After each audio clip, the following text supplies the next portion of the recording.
10 rather irritating driving habits. Not the 10 most dangerous, no. These are habits displayed by drivers who actually believe that they're doing a good job at driving.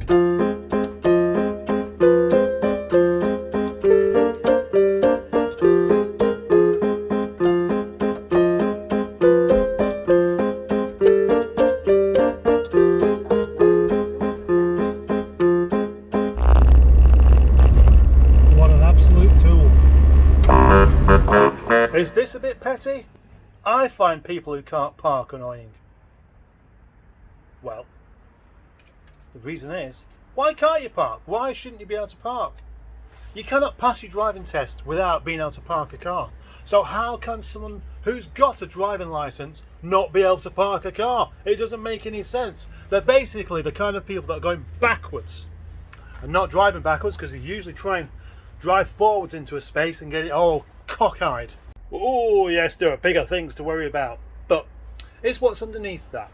If you're happy to drive your car into a space with the back wheels over the line, causing the driver of the car next to it not to be able to get out of their car very easily, or not to be able to see what they're doing when they're trying to get back out of their space, or stopping anyone from parking next to you, then that's basically very selfish, and it shows how little you care, and it shows how little empathy you have. And you're basically not embarrassed by your own useless existence. Tailgating, yeah? Such an obvious choice, isn't it? Everyone's going to be annoyed by that. But why does it even happen in the first place? Does anybody actually like driving along with a car far too close behind them? Do they? No. I bet they don't. If they do, please let me know, because I'd be rather amused to find out exactly why. But who do we associate tailgating with? Yep, Audi drivers, of course. Boy racers, probably. The police, no, let them past. Van drivers, definitely. But also mothers on the school run. Oh yes. Why, if you're carrying the most precious possession you own on board, would you risk that little person's legs or something? I don't know.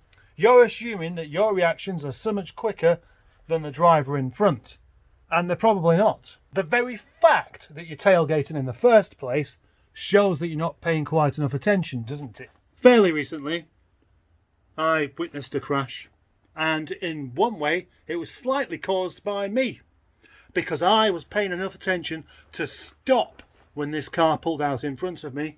The car behind stopped, but the car behind that didn't, did it? Because it was obviously going a little bit too close. And that is just normal driving. The way normal people drive their normal cars every single day and don't think they're doing anything wrong. Well, they are, aren't they? Simple. Got a speedo there, we can see 30. That's the general speed for most roads. 40 for dual carriageways often, 50 for roads out of town, 60 for others, 70 for the motorway. Do you know what? I don't think there's any confusion about what any of those numbers mean. And often they get kind of ignored, don't they? People drive too fast, but also people drive too slowly. But the most irritating types are the ones that do both. Driving in a built-up area, 30 miles per hour is the limit, and usually with a good reason, and that reason is that it's a residential area with people knocking about. There are obstacles, things could happen, anything could happen any moment. Just up the road from here there is a nice stretch of road. There used to be a 60 limit and now is a 50. Many people have said, oh, it should be a 30 limit. It's not, because there's no need for it. But what you find is you'll drive along there behind someone doing 35 all the way along, which is too slow. And then they come to the end of the 50 limit, to the 30, and they'll carry on doing 35 miles per hour, which shows that they're not really driving according to the conditions. They're just driving according to how they feel comfortable. 35 on a 50 limit is going to leave the drivers behind, frustrated, annoyed, wanting to overtake, which is fair enough. as long as there's a safe spot to do it. But then to carry on doing that same speed once the limit is changed, and it's changed usually because you're now in a built-up area, I can't understand how anybody would really think that's my speed. That's the speed I go at. The same people that drive onto the motorway slipway doing about 30 miles per hour, and they get to the end and think, oh, best speed up a little bit. But that truck, I'm annoyed with that truck for not letting me out. Playing music too loudly in the car. Yes, that is very, very annoying for other people around, but also a means of distraction for yourself, because you can't hear what's going on around you, you can't hear people being annoyed with you. But forget all of that. I'm annoyed by the sound of it, because to me it just sounds like this.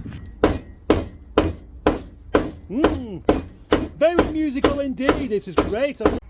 I want a really, really loud amplified, massive subwoofer in the back of my car, so when I pull up next to somebody with all this racket going on, I can crank radio 4 up to number 12.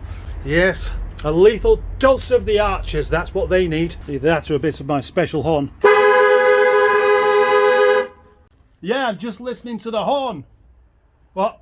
Some people get annoyed by others filtering. Now, filtering is what you're supposed to do though. You've got 2 lanes, they go into 1. As long as you've got 2 lanes, those 2 lanes should be used up. But that's different to queue jumping. Queue jumping is a different matter altogether, and that's something that really, really winds me up. Yeah, it does. I'll tell you. Well, shall I tell you why? Maybe I don't even need to, because you already know. There are instances where people are somewhere unfamiliar. They don't know where they're going. They can end up in the wrong lane, and it's not fair to be shouting at them for having to try and cut in. But most of the time this isn't the case. Most of the time people know exactly where they are because they go there every single day. So to get in the wrong lane deliberately just to get to the front so they can cut in, cut across, it just shows that they think their journey is more important than yours. If you want to be annoyed by that, you should be, because they deserve it. They deserve to be beeped at, to be shouted at, to have bananas flung at their windscreen. See this key here? That turns the engine on or off, and turning it off is as simple as that. How is it so many people will just leave their engine running, idling? And the worst place for people to do this, as far as I'm concerned, is when you're dropping your children off at school. There you are, sat in the school car park with all of the other mums. All of your engine ticking over, 90% of them diesel. We're talking about normal, educated people here. Reasonably educated. Definitely not what you would call stupid people. Everyday people who can hold down a job, drive a car, have a house, all of this kind of thing, cannot figure out how to just switch their engine off and prefer to have the whole yard filled up with the smell of diesel and burnt petrol. However clean you think your vehicle may be, it's still got toxic fumes coming out of the back, and to have it sat just mucking the air up and smelling bad at the very least it's just rude, surely. Why do so many people do it? There is no justification for doing this, although of course because we live in Britain, I know plenty of people will try and excuse it by saying, oh, it's cold, I've got the heating on. Or it's too warm, I've got the air conditioning on. Or it's too windy, it's making my hair go funny. Well, it's raining, the windows will get steamed up otherwise. I've got a toothache, what do you expect? No. None of this really actually makes any sense. And it is not the reason why they do it. I've seen many a person just sat there with their engine idling, and they've got the window open anyway. So all they're doing is breathing in their own gas. The reason they do this is because people are inherently selfish. They don't want to admit it, but if they don't have to answer to anybody, they'll just do as they like. Most people will live within a mile of the school anyway. The level of people's can't be arsed is truly astonishing. This is why the drive-through culture has caught on so well in Britain. You think about this, you want to have something to eat, but you can't be bothered to make it. You're intelligent enough to know why you need to eat and what things are good for you.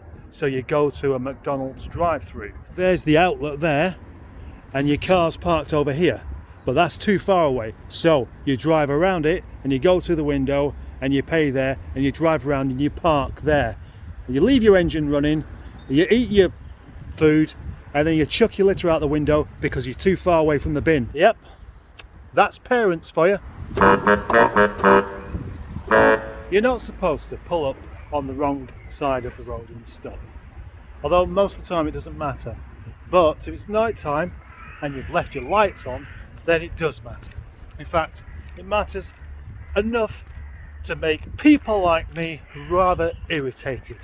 If you have a driving license, you should already realise this, but your headlamps are dipped to the left for this very reason, so as not to dazzle the oncoming traffic. So what do you think happens if you're parked on the wrong side of the road with your lights on? They're still dipping to the left, aren't they? Right into the eyeballs of the oncoming traffic. Again, this is the kind of thing that can be fixed so easily by simply turning the switch off. You do that, no problem. If you don't think that this is important, consider this. Whilst the car is trying to get past you, the lights in their eyes, they can't see behind your car too well. So if you have anything coming out behind your car, such as a child or a dog or a rabbit or a mischievous old granny, that person or that thing is not going to be seen and is more likely to get run over. All it does is just cause an issue for the much more vulnerable than yourself. And I would like to say, anytime there's an accident caused by someone with the lights on facing the wrong way, that person should be held responsible. So why don't I talk about the obvious one? Messing around with your phone. Yeah, it was somebody messing around with their phone that inspired this video in the first place, because I nearly had potentially a horrific accident with that person. You imagine the disaster of running somebody's cat over because you was too distracted by looking at all the likes on the picture of your own cat on Instagram to even notice. But that's what today's driving is all about. It's not about driving, as I've just explained. It's about being entertained. I don't want to drive, I want someone to entertain me. I want something to look at. I want to see how popular I am.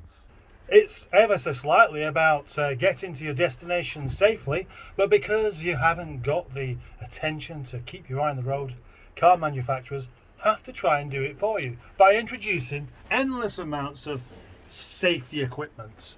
And they do make cars stronger and safer. With airbags absolutely everywhere, the worst thing that's going to happen to you is you're going to get a bit of a burn. But what about the poor sod you run over? Or the people that you mow down at the bus stop because they weren't really very interesting? Or the car coming the other way that hasn't got all those safety devices? Or the person on the bike? I did see a Land Rover the other day with an airbag in the bonnet, which I presumed is for the Instagram type, where you can basically be alerted that you've run someone over because your airbag's gone off. The very fact that you would need an airbag in your bonnet just goes to show what kind of driver and what kind of attention they're likely to be paying whilst driving this particular car.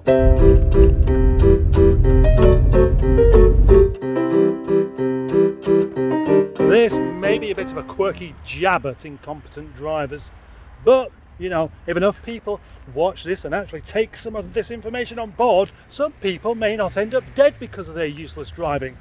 That is surely a bonus. I'll have my pat on the back now, please. If anybody wants to cite the first world problems issue at me, go ahead, because yeah, I mean, there are more important things to concentrate on than a few bad driving habits. But then equally, there are more important things to do than to watch videos about bad driving and then complain that there are bigger issues in the world.